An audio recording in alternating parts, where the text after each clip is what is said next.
The alarm clock's shrill cry pierced through Michael's exhausted sleep at 4:47 a.m., 17 minutes before it was supposed to ring. His calloused hand fumbled across the nightstand, knocking over a framed photo of his late wife before finding the snooze button. But sleep wouldn't return. It never did anymore. Through the thin walls of their small apartment, he could hear 7-year-old Emma coughing again, that persistent wheeze that had been keeping her up for 3 nights straight. His heart clenched. The medicine cost more than he could spare, but what choice did he have? Michael's bare feet touched the cold linoleum floor as he padded down the narrow hallway. The floorboards creaked under his weight, each sound a reminder of repairs he couldn't afford. Emma's door was slightly ajar, decorated with faded unicorn stickers that Sarah had put there 2 years ago, before the cancer took her. Inside, his little girl was curled into a tight ball, her stuffed rabbit clutched against her chest. The cough rattled through her small frame again. "Hey, sweetheart," he whispered, sitting on the edge of her bed. His rough palm found her forehead, warm, but not feverish. Small mercies. Emma's eyes fluttered open, those same green eyes that had belonged to her mother. "Daddy has to get ready for work, but Mrs. Chen will be here soon to get you ready for school." "My chest hurts," Emma murmured, her voice hoarse. Michael's jaw tightened. The words he wanted to say, that he'd stay home, that he'd take her to the doctor, that everything would be okay, died in his throat. He'd already missed 2 days last month when Jake, his 9-year-old, had broken his wrist falling off the jungle gym. His supervisor had made it clear, one more absence and he'd be looking for a new job. The weight of it all pressed down on his shoulders as he tucked the blanket tighter around Emma. 28 minutes to shower, shave, and catch the 5:45 bus to the warehouse. If he missed it, the next one wouldn't get him there until 6:20, and being late meant docked pay. $73 less in a paycheck that already stretched too thin. He kissed Emma's forehead, tasting the salt of her fevered skin, and forced himself to stand. Jake's room was next. His son slept sprawled across the bed like he'd been dropped from a great height, one arm dangling toward the floor. The cast on his other arm was already decorated with signatures and doodles from his classmates.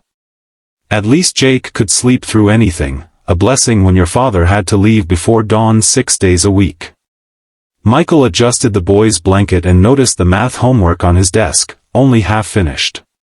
His stomach twisted. When had Jake mentioned needing help with fractions? Tuesday? Wednesday? The days blurred together in an endless cycle of work, exhaustion, and guilt. The bathroom mirror reflected a face he barely recognized anymore. 34 years old, but the dark circles and stubble made him look 45. The gray streaks in his brown hair had appeared 6 months after Sarah's funeral, spreading like frost on a window. He ran the water cold to save on the heating bill, gasping as it hit his skin. 3 minutes to shower. No time to linger. His work uniform hung on the back of the door, navy blue shirt with "Hartley Logistics" embroidered on the pocket, black pants worn thin at the knees. The shirt had a small tear near the collar that he tried to mend himself, his thick fingers clumsy with Sarah's sewing needle. She would have fixed it properly, made it invisible. She would have done so many things better than he could. The kitchen was cramped and dim, lit only by the stove light he'd left on. Michael assembled 2 school lunches with mechanical precision, peanut butter sandwiches, apple slices turning slightly brown, juice boxes that were on sale. He wrote notes on napkins for each child: "Have a great day, champ," for Jake, "Daddy loves you to the moon," for Emma. Sarah had always included little drawings. His attempts looked like crooked stick figures, but he tried. Mrs. Chen arrived at 5:35, her kind face creased with concern. She was 67, lived 2 doors down, and charged half what other babysitters asked because she remembered when Sarah was alive, remembered when this family had been whole. "Emma's coughing worse," she said softly, taking off her coat. It wasn't a question. "I know." Michael grabbed his lunch, leftover rice and the last chicken breast he'd saved from his own dinner so the kids could have seconds. There's cereal for their breakfast. Jake needs to finish his math. Emma might need to stay home if... Go, Mrs. Chen interrupted gently, her hand on his arm. I've raised 4 children. I know what to do. The bus stop was 3 blocks away, and Michael ran the last block when he saw the 545 pulling up. His lungs burned as he climbed aboard, fumbling for his pass. The driver, the same man who'd been driving this route for 3 years, gave him a knowing nod. How many single parents had he seen racing for his bus, choosing between punctuality and presence? Michael found a seat near the back, his reflection ghost-like in the dark window. Around him, other early shift workers dozed or stared at phones with cracked screens. The woman across from him had the same exhausted slump to her shoulders, the same work-worn hands. They were all fighting their own battles, carrying their own weight. The warehouse loomed in the industrial district like a gray mountain against the slowly lightening sky. Hartley Logistics, one of the biggest shipping companies on the West Coast, though Michael had never seen anything beyond the loading dock and break room. He clocked in at 5:58, 2 minutes to spare. Rodriguez, his supervisor, was already barking orders, his clipboard clutched like a weapon. Turner. Bay 7 needs unloading. Peterson called in sick, so you're pulling a double shift. Michael's heart sank. A double meant 16 hours. It meant not seeing his kids awake today. It meant an extra $140. He nodded, swallowing his protest. Yes, sir. The first 4 hours blurred together in a symphony of beeping forklifts and grinding machinery. Lift, carry, stack. His back screamed by hour 3, the old injury from a motorcycle accident in his 20s flaring up. But he pushed through, always pushed through. That's what fathers did. That's what Sarah would have wanted him to do. During his 10-minute break, he called Mrs. Chen from the loading dock, standing in a slice of morning sunlight. How is she? The cough is better. I gave her some honey tea. Mrs. Chen's voice was reassuring, but Michael heard what she didn't say, that honey tea was a bandage on a wound that needed stitches. Jake finished his homework. They both ate breakfast. Thank you, he managed, his throat tight. The words felt inadequate for everything she did, everything she was. The second half of his shift was harder. His body moved on autopilot, but his mind wandered to dangerous places. What if Emma's cough was something serious? What if Jake's struggles with math were a sign he was falling behind? What if, the single parent's endless refrain? Other workers chatted during lunch, complaining about their bosses, their schedules, the coffee in the break room. Michael ate alone, saving his phone battery in case the school called. By hour 13, his hands were shaking from exhaustion. A pallet slipped, boxes tumbling, and Rodriguez appeared like a vulture. That's coming out of your check, Turner. $112 of damaged merchandise. Michael wanted to scream, wanted to explain that his daughter was sick, that he'd been up since before dawn, that he was one man trying to be 2 parents. Instead, he nodded, gathered the boxes, and kept working. Pride was a luxury he couldn't afford. The call came at 3:47 p.m., just as the afternoon sun slanted through the high warehouse windows. The school. Emma had been sent to the nurse with a fever. Someone needed to pick her up. Michael's hand stilled on the box he was lifting. 3 hours left in his shift. $112 already docked from damages. Missing the rest would mean... Turner. This isn't break time.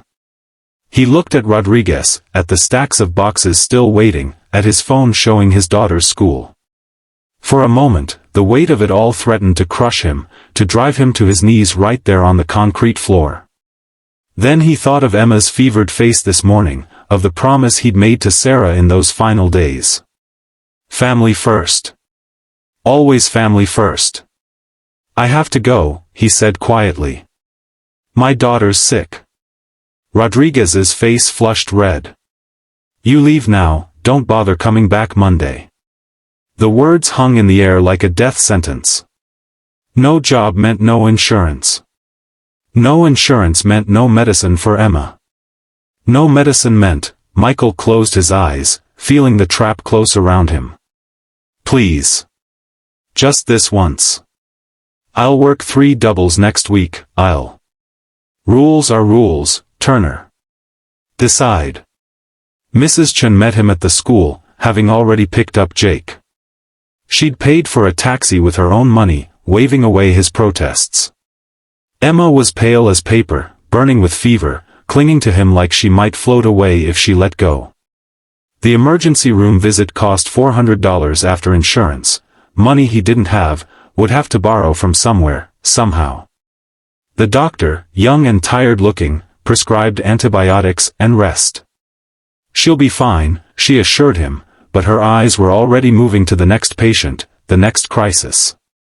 In the pharmacy, Michael counted out credit cards, calculating interest rates in his head while Emma dozed against his shoulder.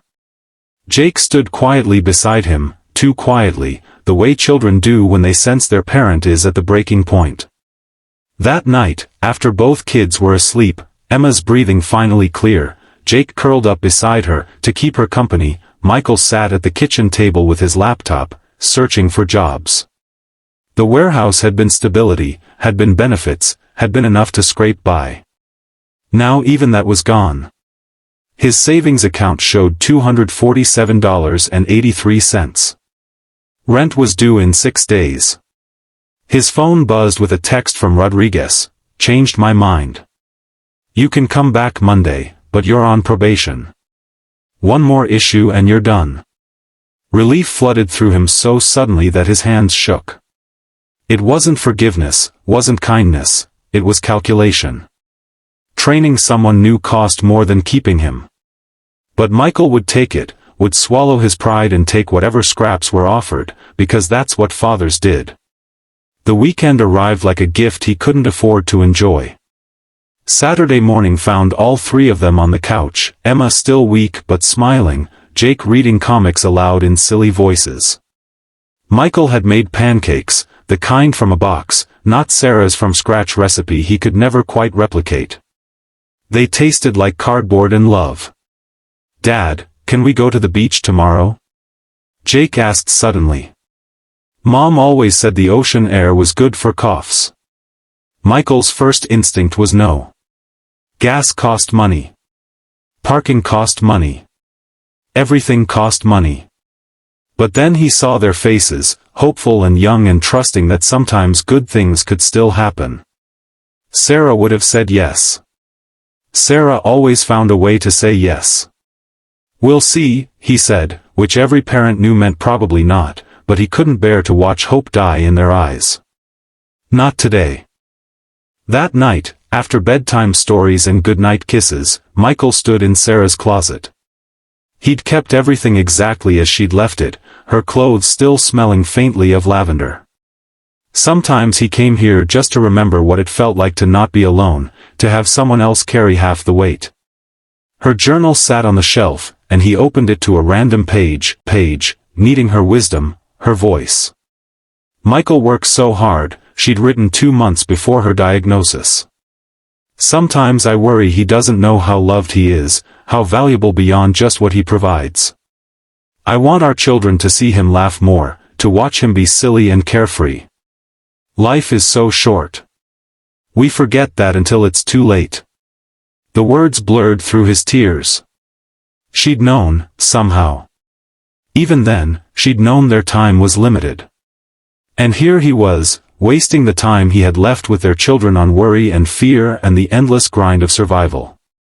Sunday morning dawned clear and bright, unusual for the Pacific Northwest in October. Emma's fever had broken, leaving her tired but eager.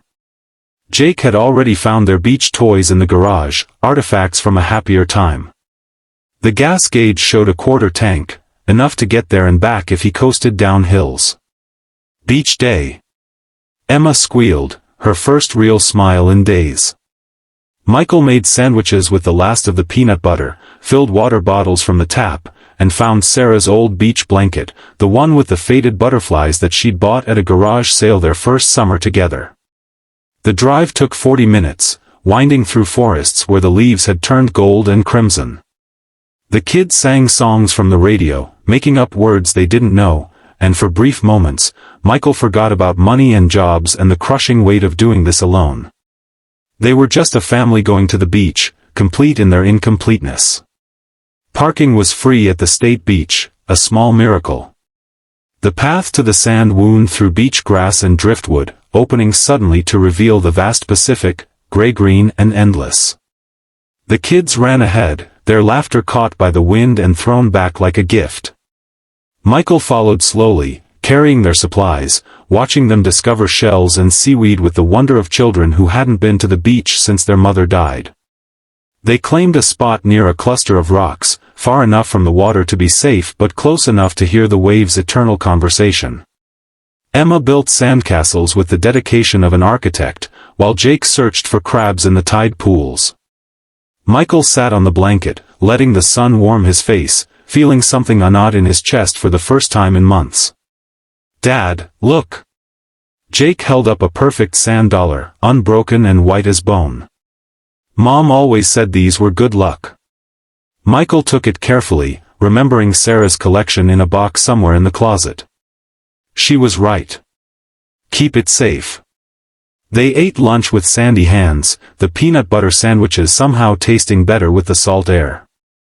Emma curled against his side, still weak from her illness, while Jake drew patterns in the sand with a stick. The beach was fairly empty. October wasn't prime beach season, just a few other families and couples walking dogs.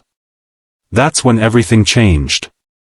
Michael noticed her first because of the way she was swimming, or trying to swim. Too far out, past where the waves broke gentle and into where they crashed with purpose. She was alone, no one on the beach watching her, and her movements were becoming frantic. "Stay here," he told the kids, his voice sharp with sudden fear.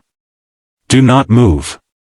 He was running before he'd made the conscious decision to do so, his work boots sinking into the soft sand. The woman's head disappeared under a wave and didn't resurface immediately. His mind calculated distance, current, the temperature of October Pacific water.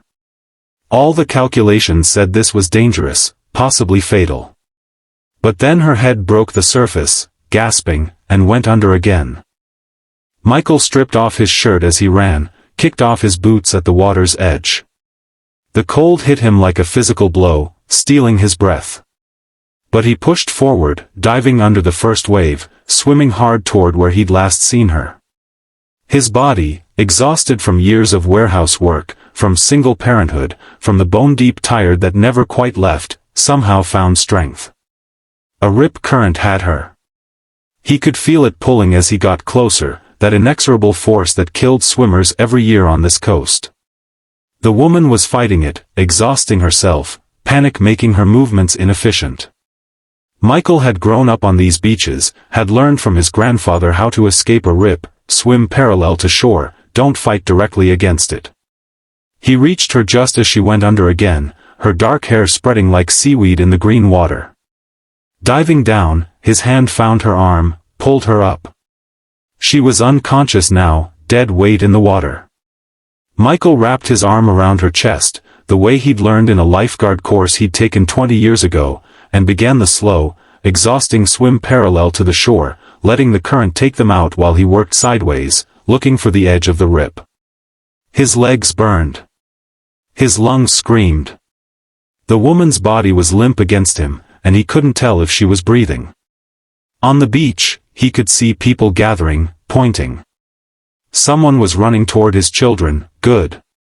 They'd be watched. He could focus on this, on the simple imperative of getting this stranger to shore alive. The current finally released them, and Michael turned toward the beach, riding the waves in, letting them do the work his exhausted body couldn't. In the shallows, two men rushed out to help, taking the woman's weight. They laid her on the sand, her expensive-looking swimsuit torn, her face pale as death. Michael dropped beside her, his hands remembering CPR training from the warehouse safety course. Chest compressions, 30 counts, his whole weight behind them. Her ribs felt fragile under his palms. Tilt the head, pinch the nose, 2 breaths. Her lips were cold, tasting of salt and danger. More compressions. His arms shook with exhaustion, but he didn't stop. Couldn't stop. Come on, he thought. Come back. Water erupted from her mouth, followed by violent coughing. Michael turned her on her side as she vomited seawater onto the sand, her body convulsing with the effort of returning to life. Her eyes opened, brown, confused, terrified, and found his. "You're okay," he said, though his own voice was rough. "You're safe now." Sirens wailed in the distance. Someone had wrapped a towel around his shoulders, but Michael hadn't noticed, focused entirely on the woman's breathing, making sure it continued. She tried to speak but only managed more coughing. Her hand found his, gripped it with surprising strength. The paramedics arrived in a rush of efficiency, oxygen masks and warming blankets and medical terminology.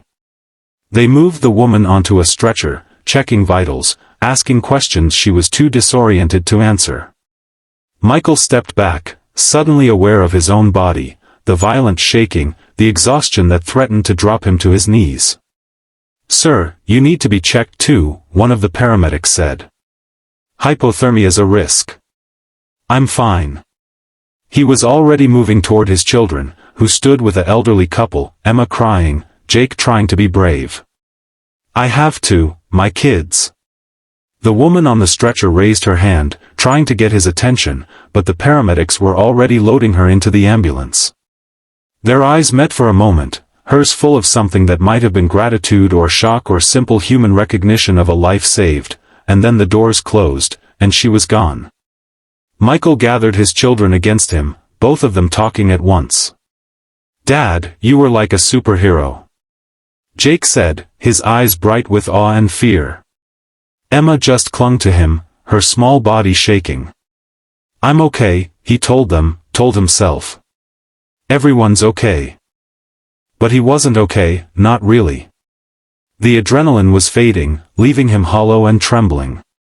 The elderly couple who'd watched his kids, the Johnsons, they introduced themselves, insisted on walking them to their car, carrying their beach things while Michael focused on staying upright.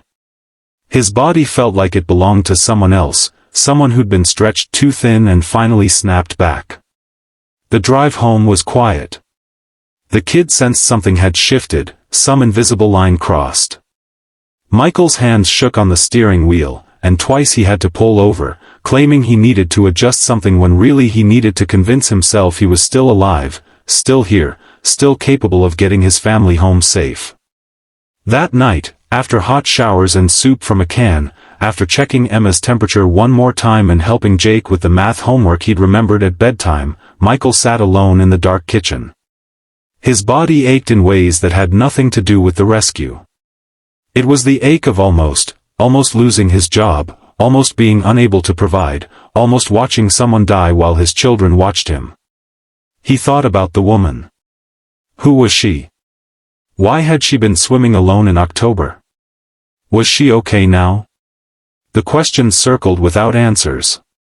She'd looked wealthy, the kind of person who probably never worried about rent or medicine costs or whether peanut butter sandwiches for dinner 3 nights in a row constituted neglect.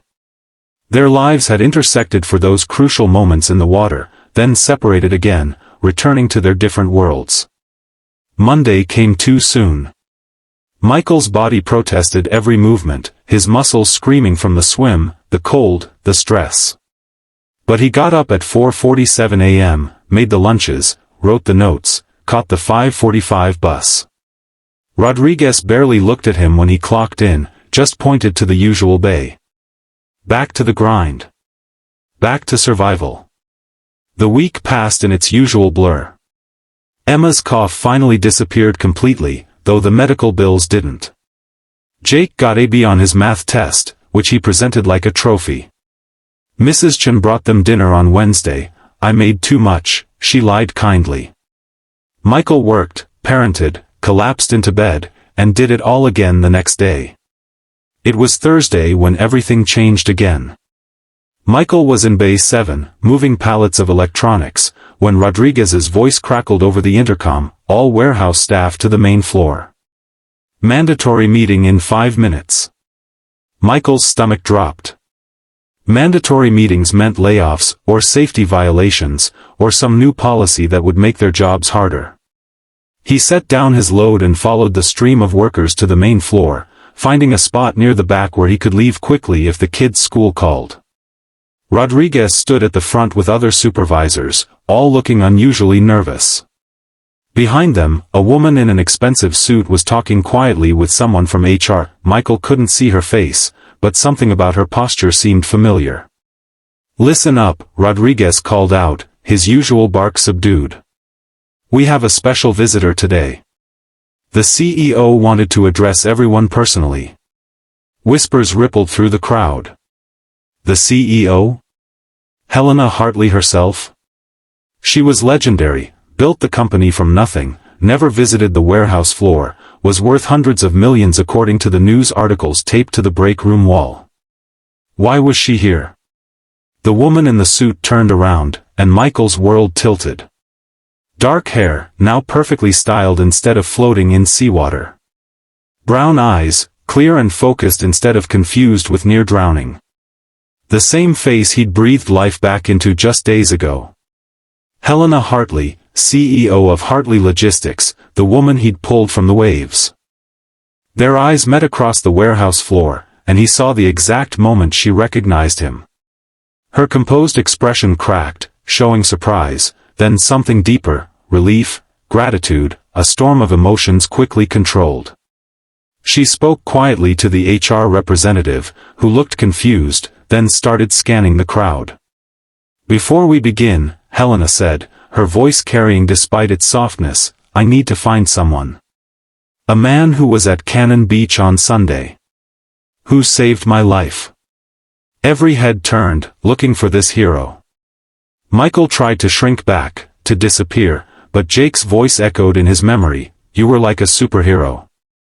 He stayed still, hoping she wouldn't spot him in the crowd, hoping this moment would pass and leave him in his safe anonymity.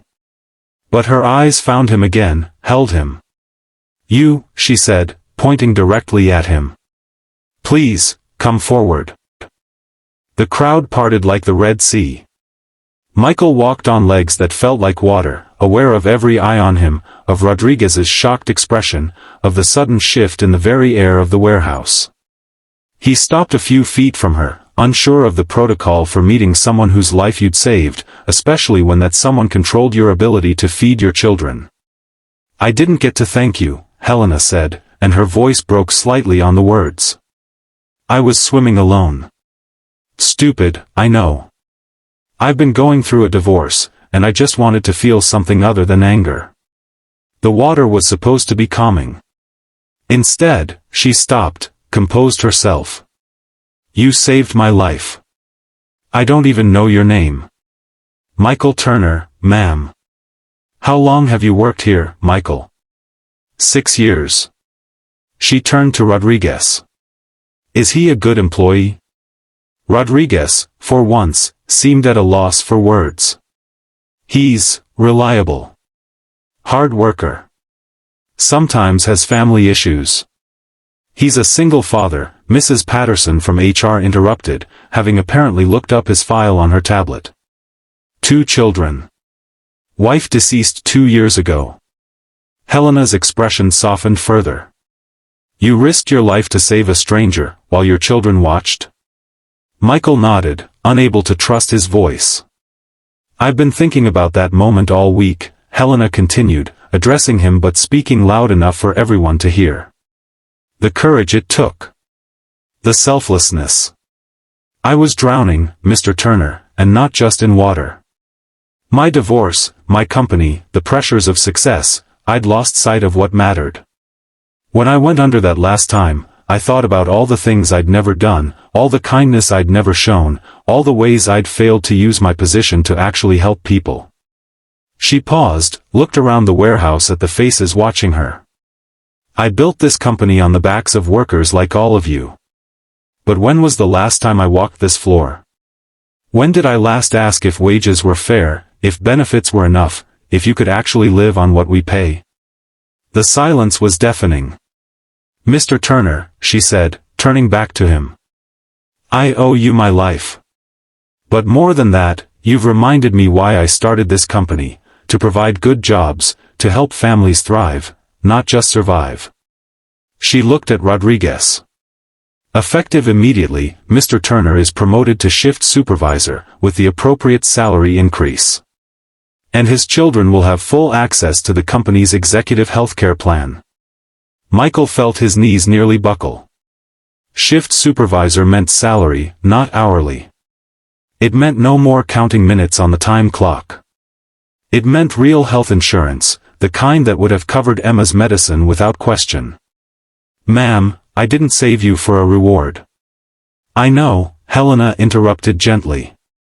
That's exactly why you deserve one. But this isn't just about you. She addressed the crowd again. Effective next month, all warehouse employees will receive a 15% raise. We're also expanding the family medical leave policy and opening an on-site childcare center for parents who work early or late shifts. The warehouse erupted in surprised murmurs, then cheers. Michael stood in the eye of the storm, overwhelmed. Helena stepped closer, speaking quietly so only he could hear. I remember your face when you brought me back, she said. The fear in it. Not for yourself, but for those kids on the beach. I've been successful my whole life, Mr. Turner, but I've never been brave. Not like that. Not like you. You're brave now, Michael said without thinking. What you're doing here, this takes courage too. She smiled, the first genuine smile he'd seen from her. I have a board of directors who might disagree. But nearly dying gives you perspective. Money means nothing if you're not using it to make lives better. She handed him a business card. My direct line. If you or your children ever need anything, you call me. The meeting continued, Helena outlining the changes, fielding questions, but Michael barely heard it. He was thinking of Emma's medicine, of Jake's college fund he could finally start, of maybe, just maybe, not being exhausted every moment of every day. That night, Michael picked up his kids himself instead of relying on Mrs. Chen. He took them for ice cream, the real kind from the parlor, not the store brand from the freezer section. As they sat at a sticky table, Emma with chocolate on her nose, Jake excitedly telling everyone who'd listen that his dad was a hero and now a boss, Michael felt something he hadn't experienced since Sarah died, hope. Dad's crying, Emma announced, concerned. Happy tears, he told her, pulling both kids close.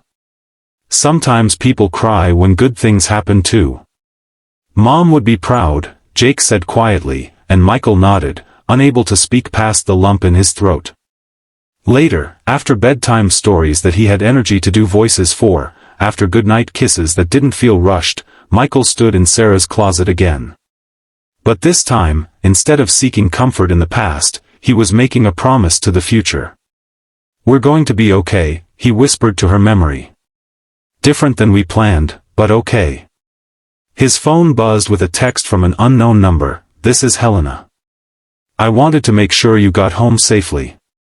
Also, the executive health plan covers therapy for grieving families. I know what it's like to lose someone, though not the way you have. If you ever want to talk, not as employee and employer but as two people who've been broken and are trying to heal, my door is open. Michael read it twice, then saved the number under Guardian Angel. It felt too dramatic, too sentimental, but then again, hadn't his life become something out of a story? The single father who saved a stranger who saved him right back. 3 months later, at the warehouse Christmas party, the first one Helena had attended in 5 years, Michael watched his children play with the other employees' kids in the new daycare center. Emma's lungs were clear, her laughter bright. Jake was helping younger kids with their math homework, patient and kind like his mother had been. Helena appeared beside him, holding 2 cups of punch. "They look happy," she observed. "They are. We are." He accepted the cup. "Thank you. For everything. Thank you for reminding me that success without compassion is just greed with better clothes." She watched the children playing. "I never had kids. Never had time. Now I wonder if I had it backwards. Maybe you make time by having them, by having something that matters more than quarterly reports." They stood in comfortable silence, 2 people whose lives had collided in salt water and desperation, now bound by something deeper than employer and employee. Gratitude, perhaps. Understanding, certainly. The recognition that sometimes drowning isn't about water, and sometimes being saved isn't about swimming. "Mr. Turner, Michael," Helena said suddenly. "Would you and your children like to join me for Christmas dinner? I know that's forward, but I've been eating alone on holidays for 3 years, and I thought." "We'd love to," Michael interrupted, surprising himself. "But only if you're ready for chaos. Emma's learning to cook, which means everything might be slightly burned, and Jake tells terrible jokes he thinks are hilarious." Helena laughed, a real laugh that transformed her face. "That sounds perfect. Perfectly imperfect." As Michael drove home that night, his children asleep in the back seat, he thought about the beach, about the moment he'd chosen to run into the waves. He'd saved a life that day, but in the strange mathematics of the universe, he'd somehow saved his own family too. The raise meant stability. The healthcare meant security. The promotion meant dignity. But more than that, Helena's friendship, because that's what it was becoming, meant they weren't alone anymore. Sarah had written in her journal that life was short, that they forgot until it was too late. But maybe sometimes, Michael thought, you get reminded at exactly the right moment, by exactly the right person, even if that person is drowning and you're barely staying afloat yourself. Maybe that's when the reminders matter most, when 2 people in crisis reach for each other and somehow find solid ground. His phone, propped in the cup holder, lit up with another text from Helena. "I've been researching swim lessons for adults. Want to learn together? Seems appropriate, given everything." Michael smiled, texted back one-handed at a red light, "Only if the kids can come. Jake wants to be a lifeguard now. Even better. We'll all learn to save each other." And they did. Every Sunday for the next year, Helena Hartley, CEO of a logistics empire, took swim lessons alongside Michael's children at the community pool. She attended Jake's school plays and Emma's art shows. She spent Thanksgiving teaching Emma her grandmother's pie recipe and Christmas listening to Jake's terrible jokes. She became Aunt Helena, then just Helena, then, after 2 years of Sunday dinners and shared holidays and long talks after the kids were asleep, she became something more. But that's a different story, one of slow-building love and second chances and 2 broken people helping each other heal. This story, the one that started with a desperate father on the edge of drowning in responsibility, ends where it began, with Michael Turner getting up at 4:47 a.m. Only now, the alarm is softer, the room warmer, the burden shared. He still checks on his children, still makes their lunches with notes inside, but now there's someone else adding drawings to the napkins, someone who knows what it's like to be pulled from dark water and given another chance at life. The warehouse is different too. Michael's office, he has an office now, overlooks the floor where he once counted minutes and dollars with equal desperation. His workers know they can come to him with family emergencies, that sick children matter more than shipping deadlines, that being human isn't a weakness in the machinery of commerce. Rodriguez retired early, unable to adapt to the new culture of compassion Helena had instituted. Michael hired Mrs. Chen's grandson for his crew, remembering kindness with kindness. On the anniversary of the rescue, Helena and Michael take the children to Cannon Beach. They build sandcastles and look for sand dollars and eat peanut butter sandwiches that somehow taste perfect with sand and salt air. They don't swim, the October Pacific is still too cold, too dangerous, but they stand at the water's edge, letting the waves wash over their feet, remembering. "You saved me," Helena says, as she does every year. "You saved us," Michael replies, as he always does. And Emma and Jake, teenagers now, roll their eyes at the familiar exchange but secretly love it, this origin story of their rebuilt family, this proof that sometimes the worst moments lead to the best outcomes, that courage in crisis can change everything, that love finds a way even through loss and cold water and the grinding weight of everyday survival.